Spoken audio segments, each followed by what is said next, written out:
Hello, everybody. Welcome again to the episode number 2 of our podcast, Talents. Hello. Again with Sandra. Nice to meet you again, Sandra. Good to see you. I'm happy to be here again. Hello. I'm glad. And today we will be talking about the topic of the episode is outstanding content, which basically is how to create content that's different from the other or better than the average, both for influencers that may want to improve their content or brands that might want to improve their campaigns. We will be talking about this for the next half an hour. So, first question, like more generally, Sandra, how do you define outstanding content, or how do you think we can achieve it, like both as an influencer or as a brand?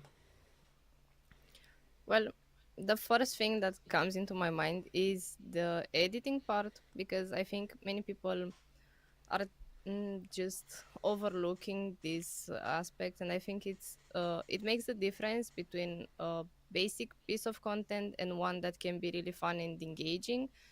And as an influencer or a content creator that is at the beginning, you can maybe start learning by yourself some editing skills. It's not really that complicated. And even, I don't know, some zooms or some sound effects really can make the difference from a basic clip or video and a very funny or good one. I think this can really help. And of course, later you can um, employ someone that can do the maybe a more professional editing. What do you think about the this part? Yeah, I think for me, in my opinion, like from the experience that I have working with influencers, I think influencer marketing or influencer campaigns are good because the influencers different from other type of promotions like banners or normal advertising, traditional advertising. It has the human connection, let's say, like the interaction you have with the streamer. So for me, a good influencer campaign for a brand is a campaign that has that connection part inside of the campaign. I feel that sometimes even I agree with you that the video part and the editing are good, but for example, if you just like drop a video in the middle of an influencer content, sometimes it's not that good, not because the video is bad, but because it feels like so off from what the influencer usually does, that it feels a little bit out of touch.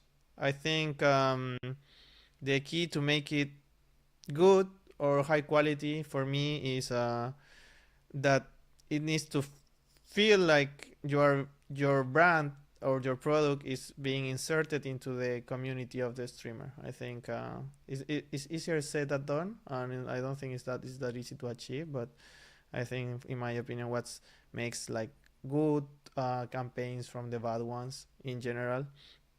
Um, Yeah. so for the influencer side, like what do you think that they need to do in order to because we're talking about brands, but let's say how do you become a greater influencer, like how do you make a content that's better by itself? Like let's say you are, I don't know, a League of Legends streamers, how do you become a better League of Legends streamers than the others that they are already there because they are all playing, or we were all playing?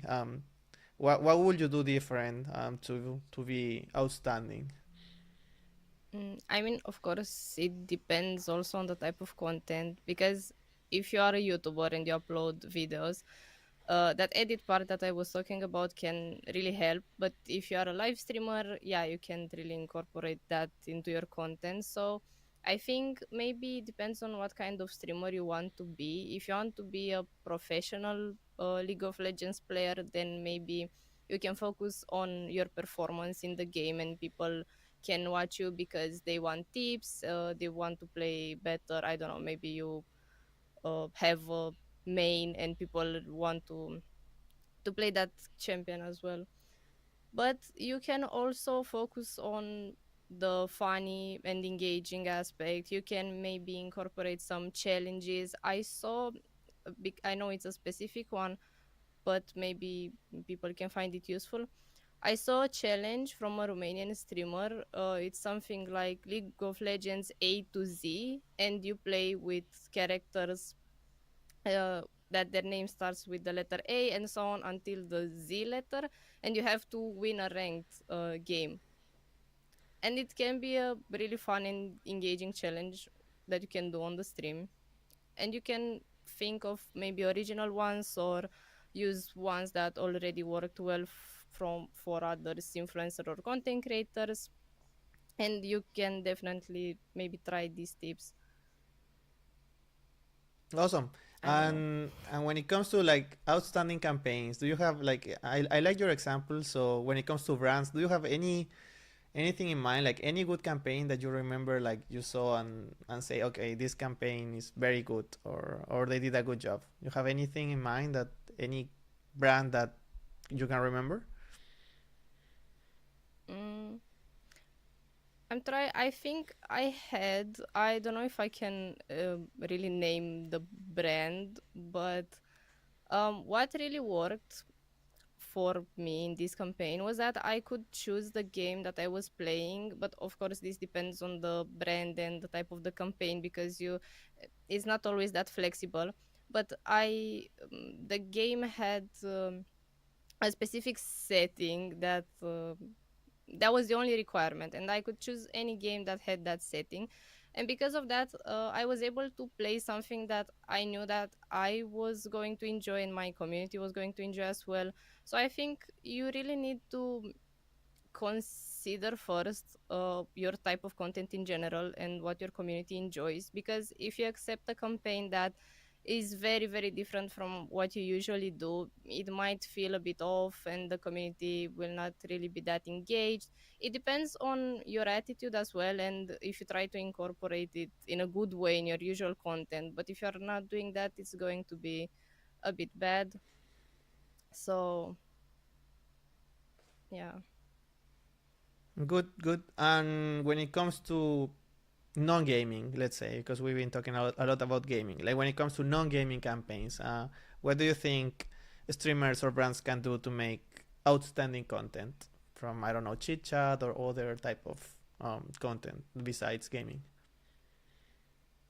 I think you really need to make it feel maybe personal, or that, I mean, you really need to make that product, let's say, interesting for the people that watch that ad or that sponsored stream or that sponsored video, uh, because you really need to advertise it in a way that to feel personal and that they can find that product useful. I don't know if I can maybe offer a specific example. It's a bit general, but I think maybe you know what I mean. Maybe you have some better examples. Yeah, I think for me, first, if you're going to make a good campaign with an influencer that's not from gaming, I think the first part is that I think people forget, also brands forget a lot, is education part. Like the influencer really needs to know what he's talking about. If he's well, when it comes to the gaming example, if they are playing a game, they need to know how to play the game. I think that's very basic, because if you see an influencer like not knowing what they are doing, sometimes the game feels a little bit boring, I think. Also, when it comes to products, because the good thing from influencer marketing for the brands, I feel, is that you have this customer support in a way, where you get from the audience the feedback. The influencer may receive some messages. This website or this product or this game or whatever has this problem. Maybe this part is not good, or maybe this part I didn't understand. And the influencer, if you want to make a good campaign, the influencer needs to be able to address the concerns, at least send it to the feedback to the company, but make the user relieve with the answer that they are going to say. So I don't know, if they say, this product, I don't know how to use it, and the influencer doesn't know either, then I think that creates a little bit of distrust, because you are promoting a product that you don't know how to use.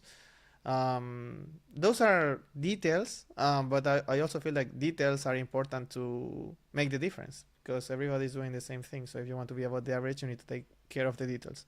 When it comes to non-gaming streamers, I think that that's very important, because I feel sometimes, I don't know if you are talking about makeup or if you're talking about fashion, I see over and over again that they suggest products that they don't even use, or they don't even wear, or they don't know what where I don't know what the materials of the bag or whatever. Hmm. So you can tell. I feel that you as a viewer can tell. So that affects the um, performance. So for instance, I don't know if you are making like an influencer wear something, just make sure it fits his style, make sure he will wear it anyway as a part of his outfit. If he's just, I don't know, if he never wears a hat and you give him a hat to use for like 1 week and then he doesn't wear a hat anymore, then I feel that's not genuine. So that drops the engagement from the audience. I don't know what you Yeah. think. Yeah, definitely. And I think this is why it's important both for the brands, like you need to um, filter the influencer that you contact for a specific campaign because they should fit some requirements.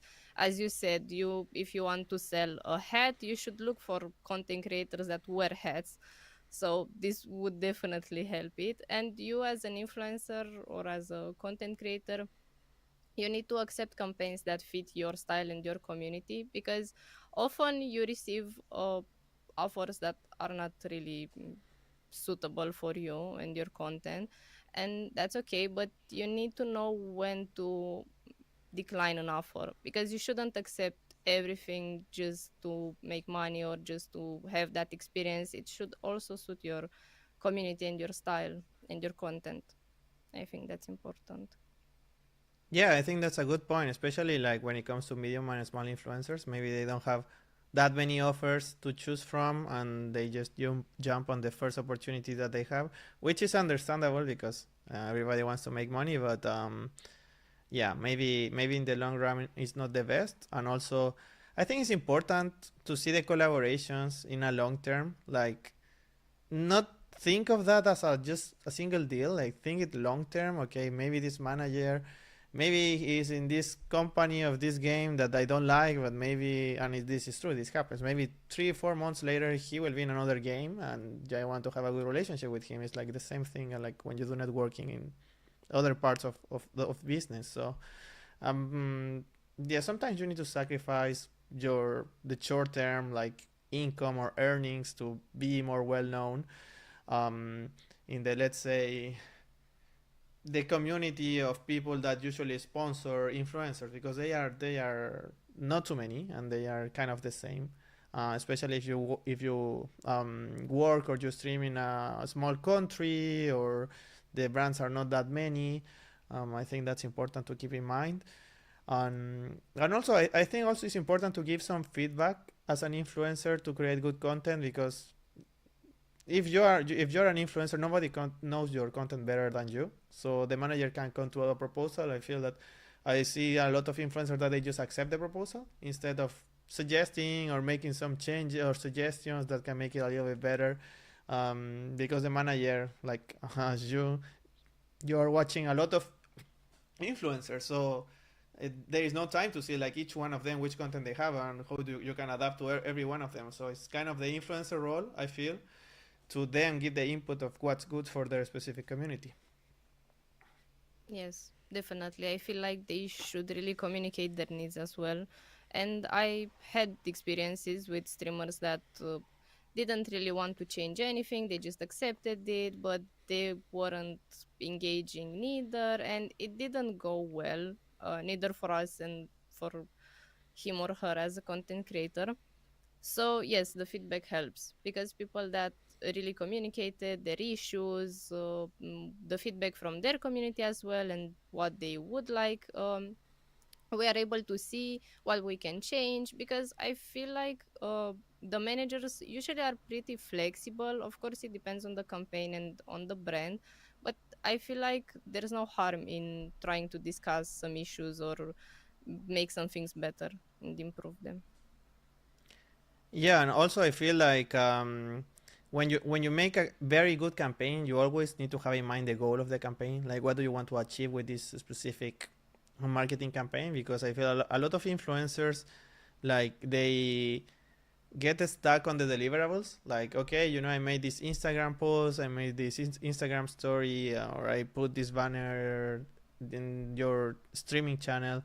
But at the end of the day, those are tools to achieve the goal. But if you don't get the goal, it doesn't really matter. I mean, if you make a story but there is still no one clicks on the link because you make an Instagram story and we are promoting a browser game that is not available on the phone, then yes, you can do it. But at the end of the day, it's not what's. I mean, everything sums, but it's not aligned with objective. I feel like sometimes they just rush and like use all their media or all their resources to do promotions instead of thinking, okay, how can I make this very good piece of content? Maybe I don't post it everywhere, but this thing that I will do, let's say on my Discord channel, will be very good because I will make, I don't know, like some tournament of this game, or like some this giveaway, or some private live streaming, I don't know. um, that will take a little bit more preparation, but will have more success because it will create engagement. At the end of the day, you want people to see, you want people to engage, and then you want people to click on whichever advertising site it is, and then finally, hopefully, make the purchase or the download or whatever the campaign is looking for. So I feel that, especially and from every side of the influencer, they are concerned a lot with the reach. So I have this amount of people watching my stream, this amount of followers, this amount of likes, which is fine. But I feel this market is changing towards more acquisition every time more, and that's not enough these days anymore. I feel there are so many tools to get like followers quickly, or you don't know if they are good quality or not. That yes, it may be a hook for good campaigns, but in the long run, the results of the conversion is what will keep giving you like a constant flow of brands, I believe. Yes. Yes, I agree. Because even from my experience as an influencer manager, there were very big streamers with very high numbers that had very bad results in the end. And this could have like many reasons, but there were also good surprises, like very small streamers with few numbers that really didn't engage campaign and had very good results. I mean, it exceeds the one from the big streamers. So at the end of the day, I think brands should also look into that, because many contact content creators based only on their followers and their viewers and so on.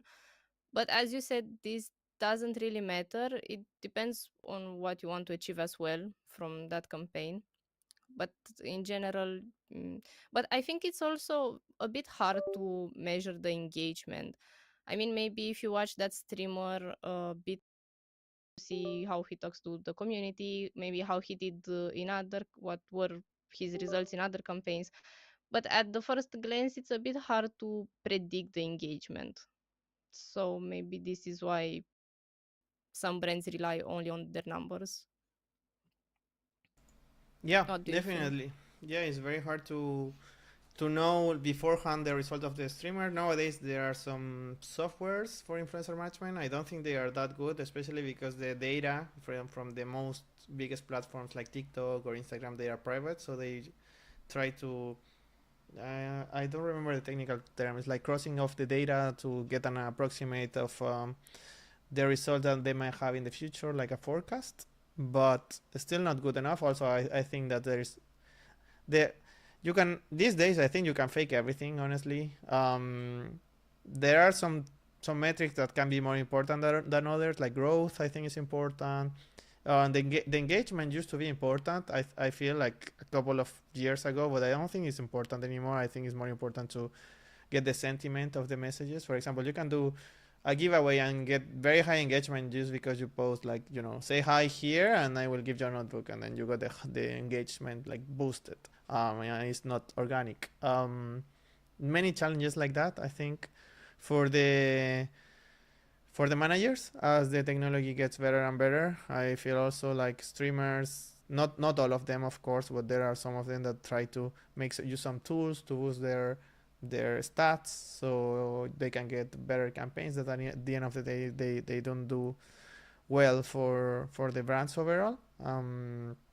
But that's why it's important. I feel that you get a good reputation with the managers, so you can be like on the sphere of the people that are getting the brands. Like for example, this type of events, the one that you just went recently, I think is important. Like to see the people like face to face, be honest, be transparent with the content that you're making, and also I feel that it's a partnership at the end of the day. So if you are doing a campaign with someone and you want to make it good, then you need to work with that manager to make it better. I feel that sometimes that's something that influencers forget. Like they just say, okay, this is my feed. Tell me what to do. I will do this, and nice to meet you.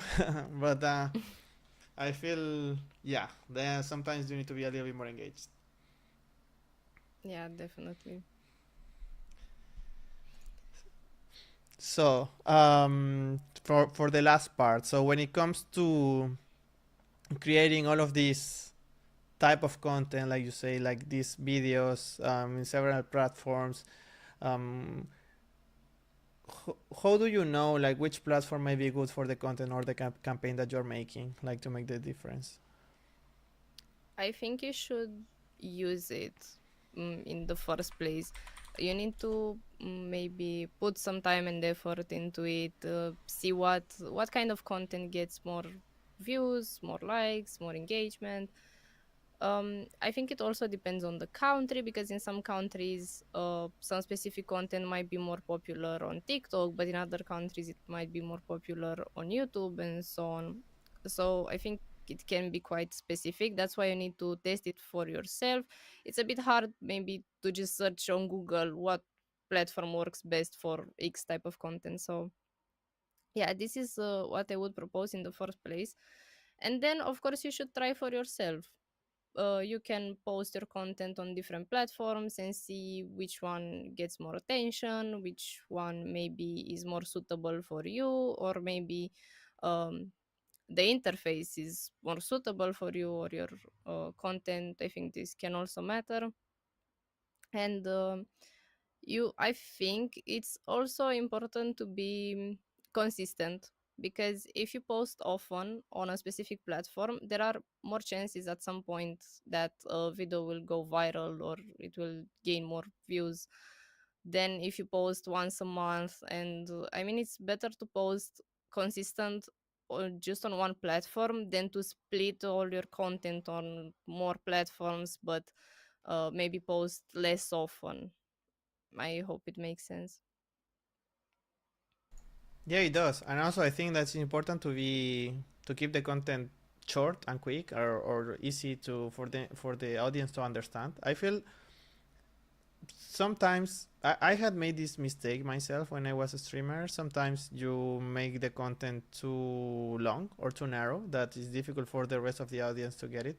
I remember when I was playing League of Legends professionally that I was used to upload content that teaching people how to play, and then I don't know why one week I just made a joke on a social Hmm. media. I don't remember which joke it was, but it was the post with the best engagement I had in my entire like life as a streamer, which was very weird and very sad at the same time because the lowest effort content that I made was the most viral, and the ones that I really put my work on it were not that good.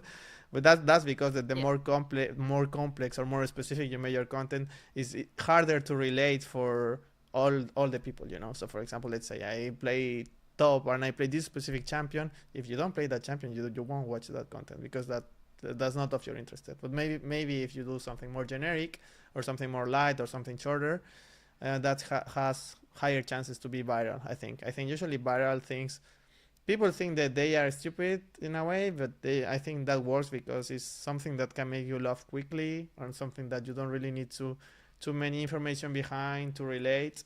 And yeah, and at the end of the day, people join social media or they scroll just to have a good time. I feel most of the time, I'm not sure if it's, you can argue like the morals of it, if it's good or not, but it is how it is. So I think it's important to keep the content short if you want it to make it very like wide for the audience. yes. And I feel like it comes down to luck. I mean, a very high percent of it, I feel like it's just luck with the algorithm of that specific platform. Because I also had that experience. I had content that was really, in my opinion, was engaging, was fun, was very had a very good edit, and I didn't have much views on that specific content, and it was short and it was fun. And then I had other short clips where I played Minecraft and I didn't know what to do. I didn't know how to feed a dog or something. And that post, I think it is one of the shorts that reached 5,000, no, I don't know, a lot of views on YouTube, because a lot of children uh, put a comment, because they were really, they got triggered because I didn't know how to play Minecraft, and they were saying that I have 10 years old and I know how to do that and you don't know that. They were really upset. But this is why I got so much engagement and so many views on that piece of content that was just random. I posted it randomly just because I just wanted to post something. I am trying to post every day a short, which again, I think it's a really good tip and it can help. But again, I think it really comes down to luck and to what can trigger people. This can also be a strategy. I don't know if it's a healthy one, but you can put some content that might make people comment, make them feel something, make them upset, make them, I don't know. So they will post a comment and then the algorithm will uh, push your content further to other people as well. Yeah, totally agree with what you say. Yeah, I can definitely relate, and I think that the reason for that is because if you want to reach more people, then it needs to be easy for them to understand. I think, like the example you mentioned, if kids can relate to your content, or maybe some person that doesn't usually watch your stream, but they know what you're talking about, it's easier to open new doors. Um, Especially also for campaigns that they may want to get a higher reach. So yeah, so for the final minutes, is there anything else you would like to add? Any topic, something you have in mind? Not necessary, just if you feel like it. Uh, no, I don't think so. Awesome, perfect. Thank you very much again for your time. And we Thank you will as be well. back next week. Bye bye.